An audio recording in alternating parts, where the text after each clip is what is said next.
pessoal, tudo bem? Hoje nós estamos aqui para tratar de mais uma obra aí das leituras obrigatórias que vocês têm que ler. E hoje nós vamos falar de Caminhos Cruzados de Érico Veríssimo. Pela data de publicação da obra, pelo contexto histórico que a obra vai representar, é uma obra extremamente interessante porque ela pode ser colocada em comparação com outras obras que nós também tivemos que ler, né? É o caso, por exemplo, de Vidas Secas, é o caso, por exemplo, também de Capitães da Areia, porque são obras contemporâneas, né? Elas foram publicadas todas muito próximas ali na cronologia, na linha do tempo. Então essa obra é uma obra publicada em 1935, né? Ela vai representar o segundo tempo modernista brasileiro, que é aquela geração que compreende 1930 até 1945. E aí, por que eu falei que a gente vai ter a possibilidade de comparação, de caminhos cruzados com outras obras que sejam contemporâneas a ela? Por uma questão muito interessante. O fato de que este período literário, esse momento do modernismo brasileiro, ele vai se configurar como novamente a questão da crítica social, né, da prosa regionalista, do romance de esquerda contra o status do capitalismo. Isso já tinha acontecido assim de maneira bem superficial antes em outros momentos literários, como é o que aconteceu, por exemplo, com a terceira fase do romantismo.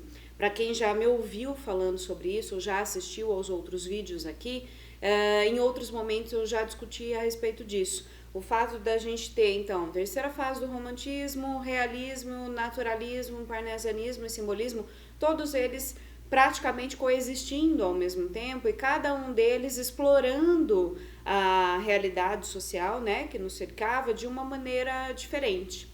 Então, dentro desse contexto, dentro do romantismo, principalmente, a gente tem a visão lá do romance regionalista. É o que acontece, por exemplo, com José de Alencar, né, com a obra Tio, que a gente já analisou juntos, inclusive. Para quem não assistiu, dá uma procurada aqui no meu canal, né, existe essa análise dessa obra, e aí nessa análise a gente vai falar justamente a respeito disso, dessa necessidade, né, de se explorar o território brasileiro, e que o José de Alencar explorou tão bem essa possibilidade, essa necessidade de exploração do nosso território. Agora, aqui no modernismo, nessa segunda geração, inclusive, né, modernista, a gente vai ver uma tendência mais aprofundada, né, de se estudar tudo isso, só que de uma forma bem mais aprofundada. É algo que o pré-modernismo já estava sugerindo para a gente, da gente ter uma visão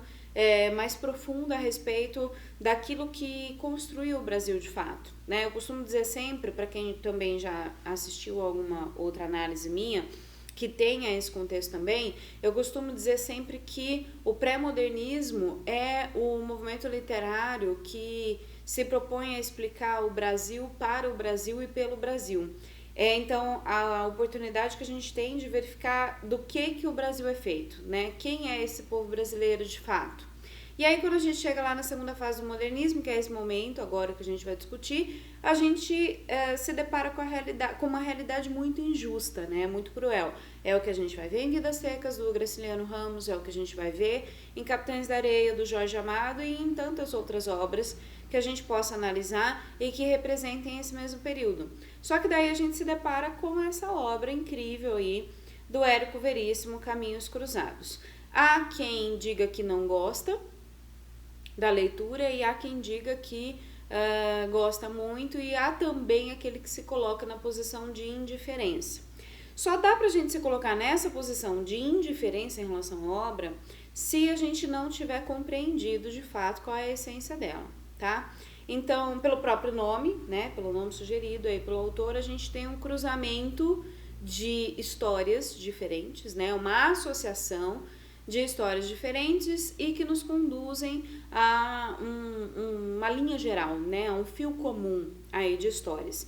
De novo, eu vou ter que fazer isso, então me perdoem para quem não gosta desse tipo de comparação, mas de novo a gente vai ter que comparar com a questão das telenovelas, né? É muito frequente nas telenovelas nós temos muitas histórias, né, diferentes que correm ali em paralelo e num determinado momento essas histórias todas se cruzam de uma determinada maneira e aí a gente tem um fio condutor ali da história toda. Mais recentemente, em relação a obras televisivas, de novo também como referência à TV Globo, a gente tem uma minissérie que é televisionada pela Globo, chamada Justiça. E aí, pra quem acompanha alguma coisa, eu tô falando de gaiata mesmo, tá, pessoal? Porque eu não assisti a nenhum capítulo, mas vejo propaganda, né, dos capítulos ou ainda alguém comentando sobre eles. E aí, a série, toda a narrativa da série, da minissérie, ela se estabelece a partir dessa questão de histórias que vão se entrecruzando. Na verdade, você vai observar que todos os personagens se conhecem, embora eles vivam cada um a sua própria história. Mais ou menos o que vai acontecer aí com a obra do Érico Veríssimo. Para quem não conhece as obras dele, existe uma obra muito famosa, anterior, inclusive, a Caminhos Cruzados, e uma outra obra também muito famosa posterior a Caminhos Cruzados. A anterior é intitulada de Clarissa, para quem nunca leu, acho que vale bastante a pena ler também. Uma leitura muito leve, muito tranquila de ser feita. E a obra posterior, O Tempo e o Vento, que inclusive foi transformada em obra cinematográfica, né? E aí a gente chega num ponto fundamental. Apesar das telenovelas ou das minisséries televisionadas, né, serem excelentes exemplos daquilo que o Érico Veríssimo nos proporcionou com a obra Caminhos Cruzados, na verdade, toda a obra é respaldada e pautada pela cinematografia. Então, ele não pensa tanto naquilo que é utilizado na TV, porque isso também era muito incipiente, né, no Brasil, mas é mais voltada para aquilo que pode acontecer através do cinema, em como as narrativas se estabelecem, né, se apresentam para a gente, o quanto o cinema proporcionou uma linguagem nova de contação de histórias. Isso é muito interessante. Claro que depois veio a questão da televisão, que é o meio mais popular, inclusive, né, de se contar uma história. Mas o cinema, ele nos proporciona, através de suas ferramentas, que são características desta mídia, né, dessa forma de mídia, ele vai trazer aí pra gente inovações fantásticas. E o Érico Veríssimo, cinéfilo que era, acabou se influenciando, né, se deixando influenciar por essas características, por essas técnicas que são específicas do cinema e que a gente encontra em Caminhos Cruzados. Eu tenho muitos alunos, né, presenciais, e ouvi de alguns deles: nossa, não estou entendendo nada da leitura, né, de Caminhos Cruzados. Esse lance da gente ter flashes tão diferentes, né, tão difusos entre si, ele proporciona isso mesmo, né? Se a gente não estiver absolutamente concentrado e prestando atenção mesmo naquilo que a gente está fazendo, interpretando aquilo que a gente está lendo, corre-se o risco mesmo da gente não entender. Mas a partir do momento que a gente é completamente capaz de assistir a um filme e que tem essas pegadas, né, assim, essas cenas tão diferentes e construção de histórias que sejam paralelas, automaticamente a gente consegue chegar ao entendimento dessa leitura também. Basta, claro, que a gente esteja atento àquilo que nós estamos fazendo. Existem vários exemplos cinematográficos antigos e atuais que nos remetem a essa questão de histórias, né, que vão se cruzando e vão se costurando umas às outras, assim como esses exemplos televisivos, e o mais recente aí que eu pude me recordar, essa questão aí dessa minissérie Justiça. Ainda em relação às possibilidades, né, que o cinema nos traz e por consequência a TV, eu estava pensando sobre isso hoje, antes de fazer esse vídeo para vocês, a respeito da morte de um dos atores principais da telenovela das 9 da Globo. E a saída que eles encontraram para finalizar, então, né, a narrativa, sem prejuízo para a própria narrativa, foi justamente de que o personagem existisse ainda, só que esse personagem vai continuar acontecendo através da lente da câmera, daquilo que eles chamam de subjetiva, né? É fantástico isso, a gente trazer a possibilidade, então, do cinema, né, e por consequência da TV, pra gente continuar contando uma história a partir do momento que a gente não tem mais aquele personagem. Há muito tempo atrás, a gente teve um filme também que trabalhou um pouquinho com essa questão daquilo que é virtual, da realidade virtual. Se eu não estou muito enganado, o filme tem o título de Simone. É uma celebridade mundialmente famosa que todo mundo ama, venera, mas que ela não existe. E as pessoas não sabem que ela não existe, né? É bem interessante porque, desculpa, parece que está fugindo um pouco aí a respeito do que a obra vai tratar, mas é só para que a gente insira uma reflexão a respeito das possibilidades que o cinema e a televisão nos trazem na arte de contar histórias. E a literatura nada mais é do que uma forma da gente contar uma história de maneira extremamente artística, tá bom? Então, desculpem aí pela inserção, mas a gente vai continuar aqui com a discussão a respeito de caminhos cruzados. Então, pessoal, continuando aí, né, a respeito da nossa discussão, a obra também ela se diferencia das outras obras que compartilham o mesmo momento literário, né, nacional, pelo fato de que a gente não vai ter a crítica social voltada para o mesmo contexto que as outras obras tiveram. Por quê? Quando a gente olha, por exemplo, ou para Euclides da Cunha, no pré-modernismo, ou ainda para o Monteiro Lobato, do pré-modernismo, ou ainda já, pensando no modernismo, neste momento, Graciliano Ramos e Jorge Amado, a gente tem a questão do Nordeste, exceto pelo Monteiro Lobato, e depois, pelo Monteiro Lobato, a gente tem a questão do homem do campo, do homem rural, né? Quando a gente olha para essa obra do Érico Veríssimo, a gente não tem nem o homem do Nordeste e nem o homem do campo, o homem rural. É o homem urbano, mas também não é daquele centro com o qual nós estávamos acostumados na época, eixo Rio-São Paulo. A gente tem aí o contexto urbano explorado pelo Érico Veríssimo do Sul. Então, a gente vai ter a obra ambientada em Porto Alegre. É um diferencial bastante interessante em relação às outras obras, porque ou nós estávamos com foco na caatinga nordestina, ou no litoral nordestino, ou ainda no homem do campo rural. Não é o que a gente vai tratar aqui, por isso é uma proximidade muito grande com a gente, né? Uma realidade muito próxima à nossa, de facílimo acesso, né, a leitura. Eu acho que é uma leitura que flui, inclusive, acho que não há motivos para reclamar dessa leitura, muito pelo contrário. Então, quem não leu, acho que vale a pena. São 280 páginas, acho que dá para ler, assim, com uma certa tranquilidade. Os capítulos são curtos, então dá para vocês terem essa leitura, assim, mais de forma relaxada. Mas aí, por que o Érico Veríssimo, então, lança essa crônica, né, vamos dizer assim, da vida social, né, da vida urbana? Porque quando ele lançou Clarissa, em comparação com as outras obras do mesmo período, ela é uma obra muito leve, né? Ela é uma obra muito lírica, inclusive, muito artística. Ele próprio, inclusive, chega a comparar essa obra como um quadro, e um quadro extremamente leve, né? Então, para quem já leu, né, vai perceber isso mesmo. Muito embora Clarissa passe por momentos negativos, ainda assim ela continua extremamente ingênua, leve, pura, né, dentro daquilo que acontece com ela no decorrer da sua adolescência.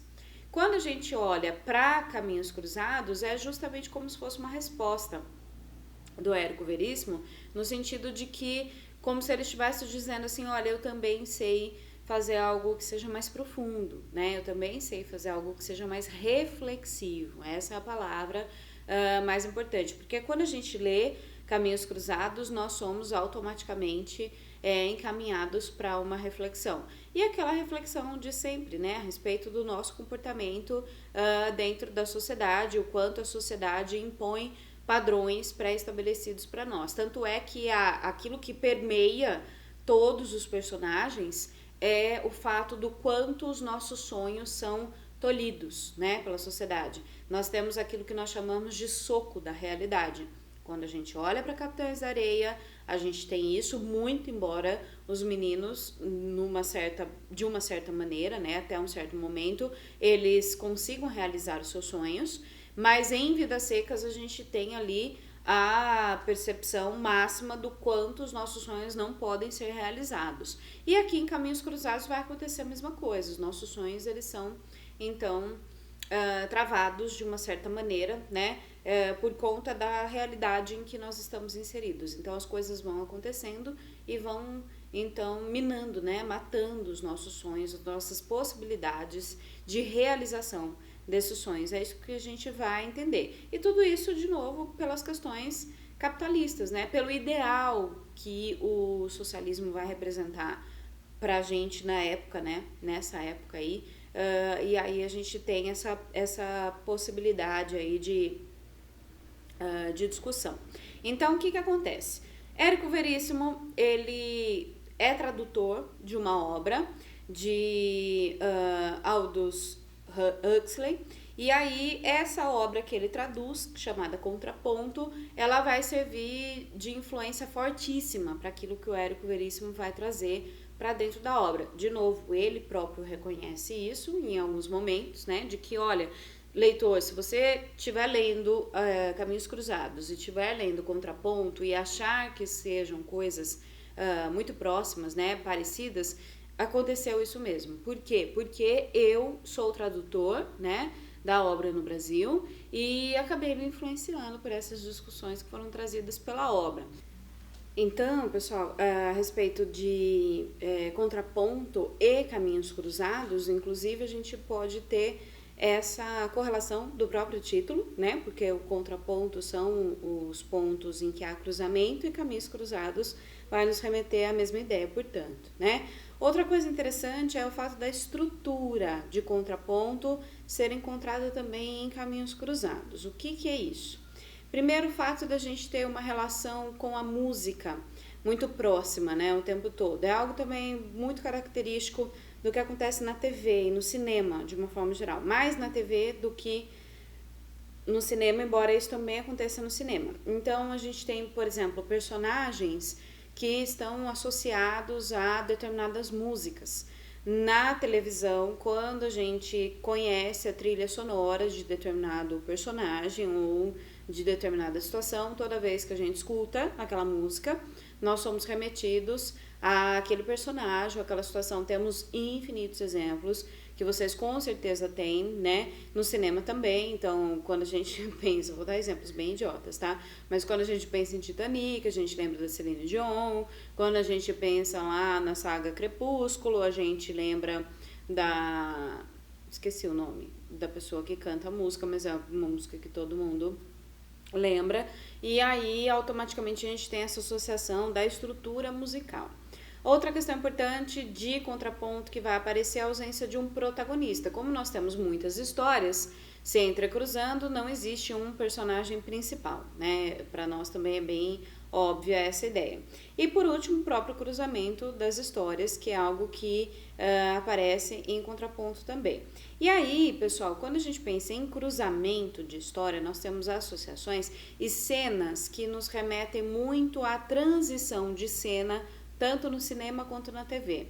Vejam, é uma proposta completamente nova que não tinha sido tentada ainda na literatura, né? Testada na literatura.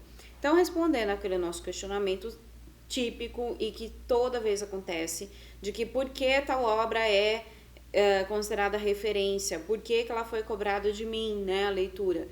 No caso do Érico Veríssimo, com Caminhos Cruzados, por conta desses pontos aí, que serão inovações mesmo para a época, para a linguagem literária, porque ele se empresta muito de recursos que são do cinema para a literatura. Então é algo novo, como eu já disse, repeti pela terceira vez, mas eu acho que bem para pontuar, que não tinha sido testado ainda e que ele trouxe de maneira tão interessante. Então a gente tem algumas associações, algumas transições de cena em que a gente tem, por exemplo, alguém estendendo a mão numa determinada cena e a mão que será estendida em outra cena de outra pessoa.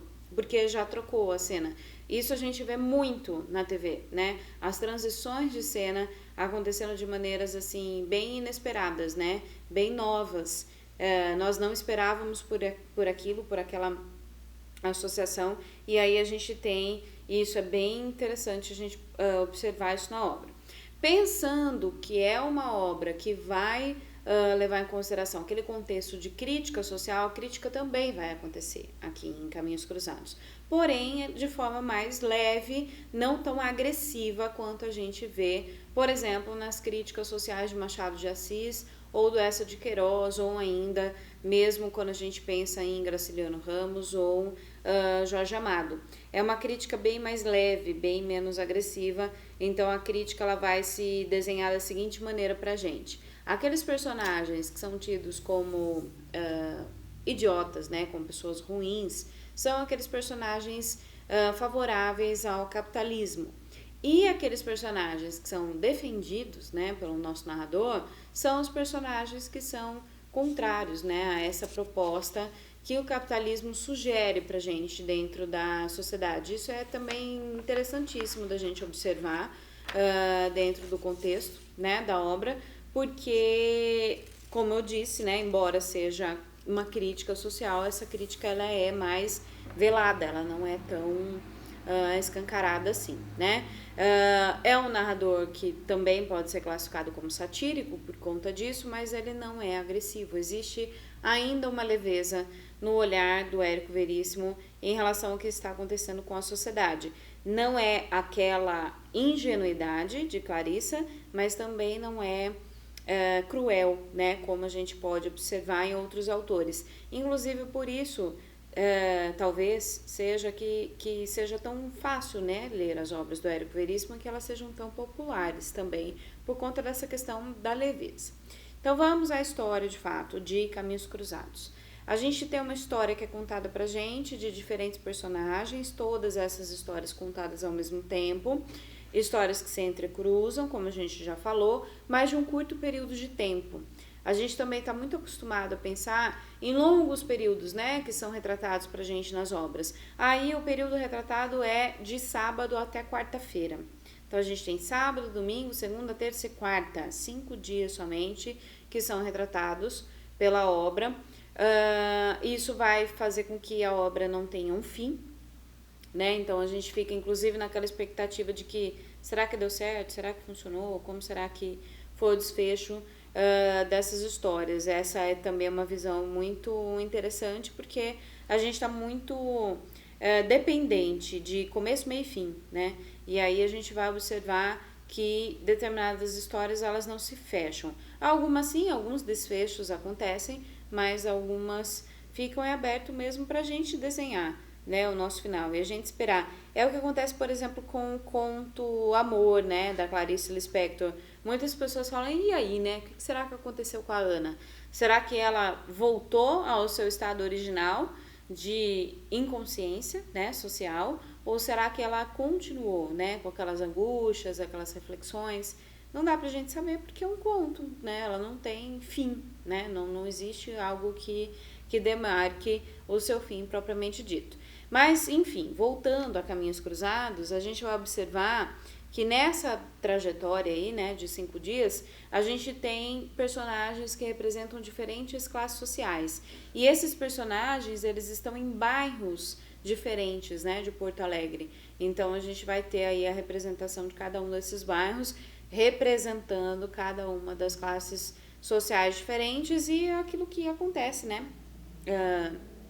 com esses personagens ao longo do seu dia a dia, né, do seu cotidiano. Então a gente tem o sábado a apresentação deles, né, dos personagens e do quanto eles representam diferentes classes sociais, com flashes de cada um deles, né. No domingo seria um intervalo para descanso e lazer dos personagens. Na segunda-feira a gente tem o dia do trabalho, né, então a gente tem aí o cotidiano desses personagens.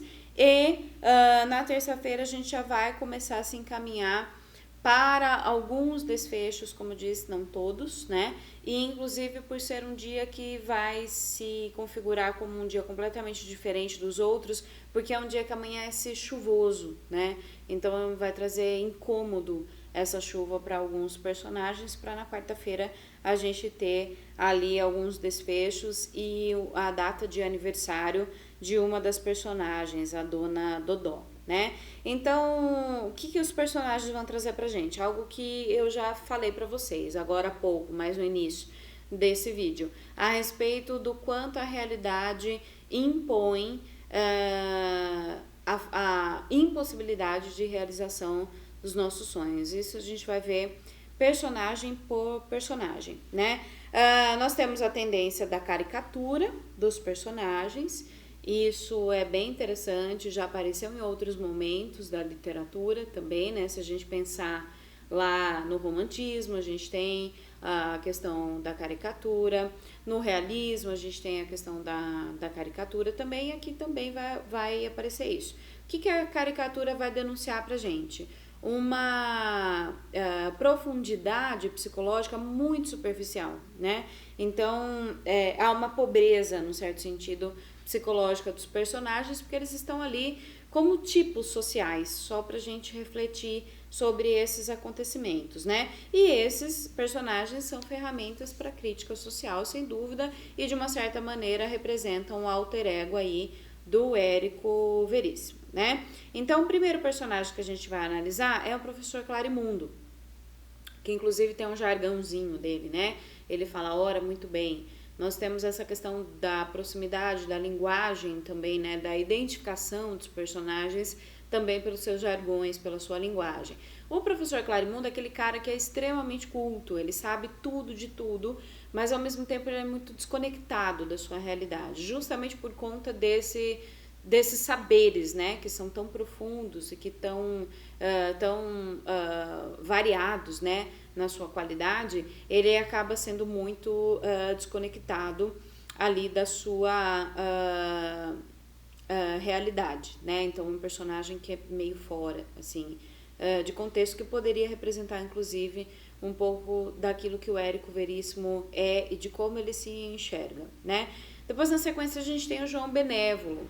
Ele é um pai de família, desempregado já há 6 meses e que tem por obrigação, então, sair em busca de um emprego. Só que o João Benévolo, ele ama a literatura, né, e as histórias de aventuras. Então ele se deixa levar por essa paixão que ele tem e acaba não cumprindo com a sua função social, né, porque inclusive num dos momentos em que ele tem pouquíssimo dinheiro que resta para sustentar a sua família, ele tem um contexto familiar muito complicado, né, porque a sua esposa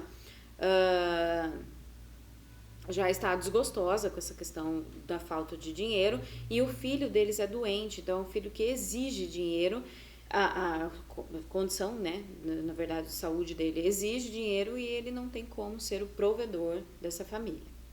Ainda a respeito do João Benévolo, ele é oprimido socialmente, então por essa questão dele ter que ser o provedor e não conseguir, e além dele estar desempregado, então ele não consegue vencer essa questão da paixão pela literatura. Então, restando pouquíssimo dinheiro, ele não consegue suprimir, né, o desejo pela leitura e acaba gastando dinheiro com mais livros, né? Então, isso acaba virando assim, uma condição limite, né, pro João Benévolo. E tão limite que ele acaba saindo de casa, acaba sendo recolhido pela assistência social, né, de Porto Alegre. Então a gente não sabe, ele é um dos personagens que a gente não sabe qual é o destino dele, né, dentro da obra. A gente só sabe que a esposa dele, a Laurentina, acaba deixando ele, né, e acaba se casando com o primeiro pretendente dela, né, que era o Ponciano, que ela acaba abrindo mão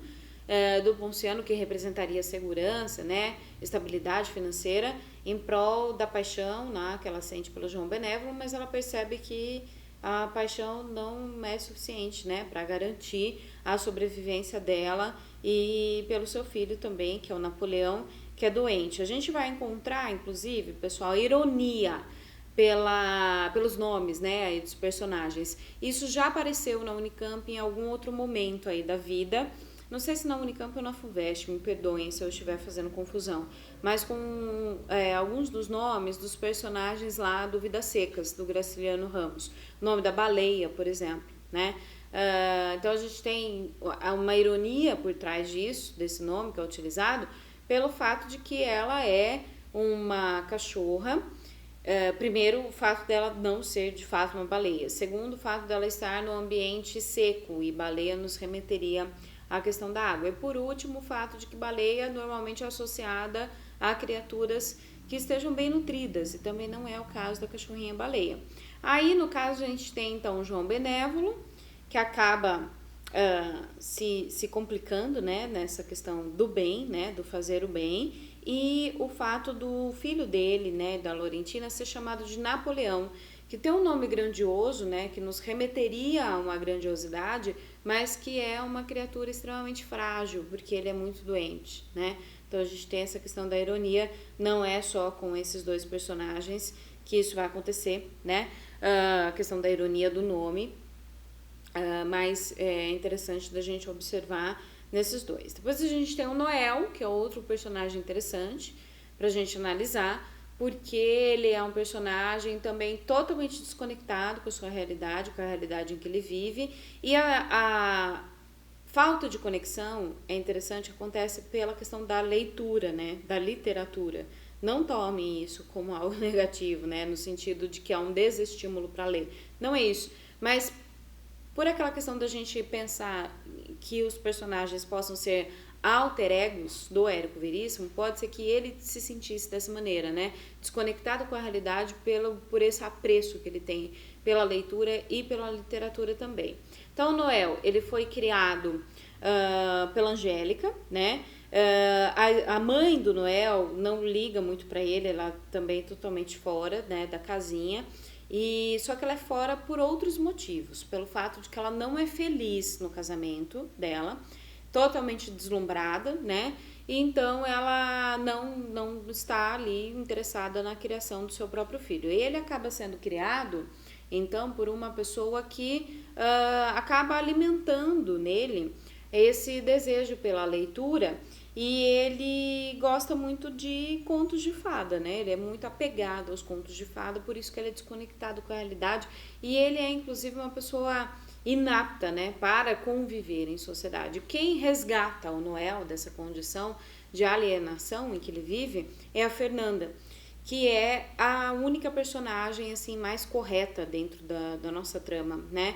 Ela é formada em magistério, só que ela não consegue dar aulas, né? Ela acaba tendo que trabalhar numa outra atividade, porque na época o professor formado só conseguia dar aulas de fato se ele fosse indicado, né, para ocupar esse cargo público. E não é o caso dela, porque ela é um excelente exemplo da exclusão social, né? Mesmo que ela tenha formação, ela não consegue ter esse QI, né? Alguém que a indique. Então ela acaba tendo que trabalhar de outra coisa, a gente já vai falar dela, né? Mas ela é a amiga de infância do Noel, que serve então aí para resgatar o Noel desse mundo autista em que ele vive, inclusive ela que faz com que ele acredite que ele possa ser um escritor, né? Então ela tira ele de um mundo que é extremamente fantasioso, né? A parte em que ele vive, e ela fala para ele que o cotidiano pode ser muito bonito, né? Também é algo que ele não gosta, né, da realidade, e ela convence ele aos poucos que ele pode sim, né, falar sobre aquilo que acontece conosco no dia a dia. De novo, a questão lá do Érico Veríssimo, né? Porque ele saiu da condição da Clarissa, da primeira obra de maior sucesso dele, e aí a gente tem a visão dele aqui em Caminhos Cruzados, a possibilidade dele falar do cotidiano, né? De pessoas comuns, pessoas reais, e aí a partir disso a gente ter as nossas reflexões. Bem interessante aí a figura tanto do Noel quanto da Fernanda para isso. Depois a gente tem a Virgínia Madeira, que é a mãe do Noel, né? Então ela é uma pessoa completamente desconectada também com a realidade que ela vive, porque ela não é feliz no casamento dela, só que ela não abre mão desse casamento por conta das convenções sociais e também da comodidade, né, social que o dinheiro representa e tudo mais. E aí ela fica tendo fantasias, né, de adultério. Embora ela não realize essas fantasias, ela tem então a desconexão dela com a realidade, né, por conta dessas fantasias. E aí ela também, a Virgínia, ela também é uma personagem que vai representar pra gente a impossibilidade de realização dos nossos sonhos. Porque toda vez que ela olha para o filho dela e para a condição, para o status dela de mulher casada, ela lembra que ela não pode, então, realizar essas fantasias porque ela é uma mulher casada. Ela tem uma posição social, né, para respeitar, para defender dentro da sociedade. Esperam dela coisas dentro dessa sociedade e ela não pode quebrar essas expectativas sociais, né? A Fernanda, como eu já disse, então, é talvez a única, né, personagem mais correta, mais íntegra dentro dessa narrativa, e a realidade dela é extremamente cruel, porque ela embora ela seja formada, né, e ela queira muito dar aula, ela não pode jogar tudo pro alto, esse emprego, esse outro emprego que ela tem, porque ela tem na dependência dela a sua mãe, a dona Eudóxia, e o irmão dela, o Pedrinho, né? Então, ela que sustenta essas pessoas todas. Então, por isso que, enquanto ela não consegue lá a nomeação dela como professora, embora esse seja o sonho da vida dela, que é de trabalhar com crianças, ela gosta muito disso, ela não pode fazer isso. O soco da realidade dela é o fato dela ser a responsável, né? Ela é arrimo de família, então ela não pode simplesmente jogar tudo pro alto e partir para o que ela quer. Só que o soco da realidade dela é maior ainda, né? Ela é massacrada de forma mais cruel ainda, porque na terça-feira ela é demitida do seu cargo, né, de secretário no escritório. Então ela vive o drama de inclusive não poder contar isso, né, em casa, porque senão ela levaria tanto a mãe quanto o irmão ao desespero, porque ela que é a responsável, né? Então a gente também não sabe qual é esse desfecho aí, se ela vai conseguir ser nomeada ou não, né? E o interessante é que ela é despedida por questões políticas, por interesses políticos. Lembram daquela mola propulsora da sociedade que a gente já comentou muito, da troca de favores? É exatamente o que vai acontecer. Então o Teotônio Leitão Leria, ele, atendendo ao pedido da sua esposa, demite a Fernanda para contratar uma outra pessoa para quem eles estavam devendo favores. Então, para que eles não fiquem mal, né, na fita, e que os favores continuem sendo dados, né, em favor deles, eles acabam praticando aí essa questão da injustiça, né, social. É por atendimento de prioridades que sejam deles, né? Eles não pensaram em momento algum na Fernanda, do quanto o emprego era importante para ela, nada nesse sentido. Depois nós temos a Chinita, que é a Mariana. A Mariana é filha do Coronel Pedrosa, é uma família emergente em Porto Alegre, eles não são de Porto Alegre, originalmente eles são do interior, né? Mas o Coronel ganha na loteria. E aí, então, com muito dinheiro, eles vão para Porto Alegre e vão fazer a vida deles em Porto Alegre. E a Mariana, ela é completamente deslumbrada também, né? Outra personagem aí, desconectada com sua realidade, porque, inclusive, dizem que ela se parece muito com uma atriz de cinema. Então, ela é deslumbrada com o mundo do cinema, com Hollywood. Poderíamos também imaginar que é uma espécie de alter ego aí do Érico Veríssimo, uma vez que ele também, né, é fortemente influenciado por aquilo que Hollywood vai representar, o cinema, né, norte-americano vai representar. Ela é a nova rica, só que interiorana, né, como eu falei, que tem uma sensualidade aí bastante aflorada. Essa sensualidade dela, inclusive, vai fazer com que ela consiga conquistar o Salu, que é um personagem também bem interessante, é aquele bom vivant, né? Uma boa vida. Uma outra classificação possível para ele é de hedonista, né? Que tem amor pelo prazer, né? Ele tem aí o prazer sem compromisso, né? Mas ele acaba se deixando se apaixonar, né? Pela Shinita, né? E aí isso vai virar um certo conflito na cabeça dele, porque ele era o sedutor. Ele não se deixava seduzir, mas a Shinita tem esse poder aí sobre ele. Bem interessante também esses dois personagens pra gente. E por que eles são interessantes, pessoal? Porque a gente tem a questão do comportamento humano independente, né? Afetivo, inclusive independente do contexto em que a gente está inserido. Isso a gente viu em outras obras também, como por exemplo o Cortiço, né? Então, o fato dos personagens se envolverem afetivamente, como por exemplo Rita Baiana e Jerônimo, acontece embora a gente tivesse aquela tentativa de explicar o comportamento dos personagens pelo meio, pelo momento em que eles estão inseridos, acontece de maneira natural, né? É uma paixão louca que eles vivem, assim como a Shinita e o Salu, né? Da mesma forma. Então, ela também é interessante, a Shinita, porque ela pode transgredir as condições sociais da época pelo fato dela ser rica, né? Então, quem tem dinheiro pode fazer o que quiser, o que der na telha. Se a Shinita fosse uma moça pobre, ela não poderia se dar ao luxo, então, de passar a noite com o Salu do jeito que foi, né? No quintal, no meio do nada, no chão, de maneira extremamente tosca, inclusive. Quando a gente olha lá para os personagens do Cortiço fazendo a mesma coisa, a gente explica esse comportamento por eles serem pobres, né? Então, eles não têm o refinamento social. A Shinita, se ela fosse pobre nesse contexto, ela seria classificada como uma mulher à toa. A Leocádia é assim, a Rita Baiana é assim, né? A Leonie, ela só é livre por ela ser uma prostituta, uma mulher da vida. Então, a Shinita, ela só pode fazer o que ela pode fazer e não ser rechaçada, socialmente falando, por ela ter dinheiro, né? O Coronel Pedrosa é o pai, né, então, da Shinita, é o ganhador da loteria, é o novo rico e ele é interessante porque ele vai representar o preconceito velado, né? Por quê? Por que acabam cometendo preconceito contra eles? Porque eles são os novos ricos, né? Eles não têm tradição, mas eles têm dinheiro, por isso que eles acabam sendo essas vítimas aí da sociedade.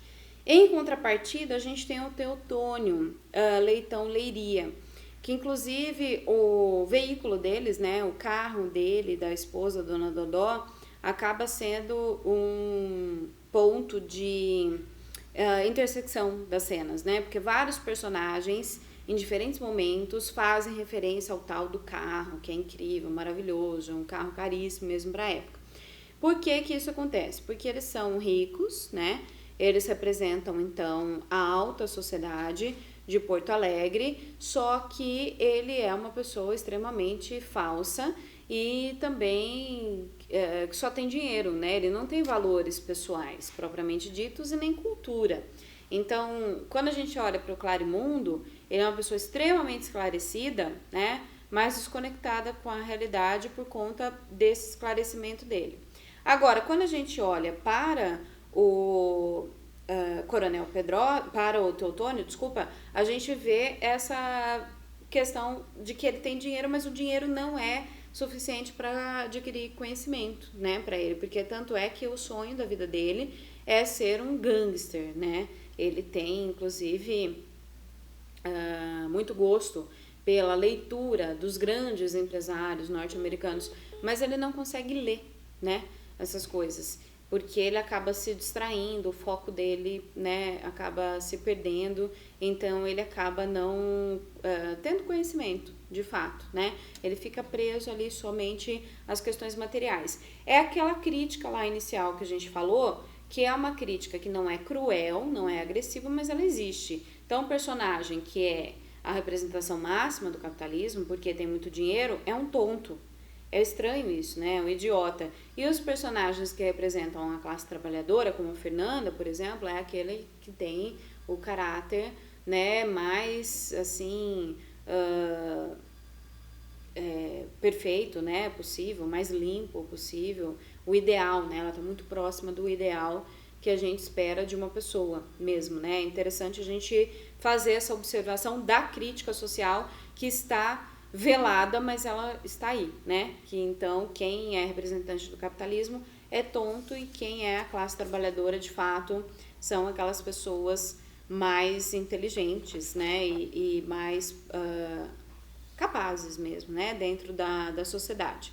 Então, esses, né, em linhas gerais, são os personagens aí mais importantes que podem aparecer para vocês como cobrança. A Dona Dodó também, né, que é a esposa aí do Teotônio Leitão Leiria. Inclusive a gente tem o aniversário dela, né, encerrando a obra, encerrando a quarta-feira lá, né. Essas histórias, de uma maneira geral, se conectando por cruzamento ou associação, né, como a gente falou. A metalinguagem estará bastante presente também, então para quem leu pelo menos algum trecho, ou então para quem leu o resumo, né, leu comentários da obra, a gente vai observar isso. Estou dando uma acelerada porque está acabando minha bateria. E a intertextualidade também é interessante, ela aparece com bastante frequência. Então, a referência a outros textos, né, trechos de outras obras, são também bastante frequentes. Por último, só um detalhe, embora o texto seja uma crítica social, ele não é um texto panfletário. Essa crítica acontece de maneira bem simples, bem leve. De novo, fazendo um comparativo com obras televisivas, é muito frequente esse tipo de crítica acontecer. A gente observar que os trabalhadores são aquelas pessoas de maior retidão e aquelas pessoas que têm muito dinheiro são as pessoas de caráter extremamente duvidoso. É isso que a gente vai observar na obra, tá? Pessoal, espero que vocês tenham gostado, espero que eu tenha ajudado, né, vocês aí nessa trajetória rumo à aprovação. Caso você não tenha ainda feito a sua inscrição, faça a sua inscrição aqui no canal para poder acompanhar, inclusive, as próximas análises, tá bom? Um beijo para todo mundo. Se quiserem fazer algum comentário, crítica, sugestão, dúvidas, fiquem à vontade, falem comigo para que eu possa preparar as próximas análises, tá bom? Um beijo, tchau, tchau!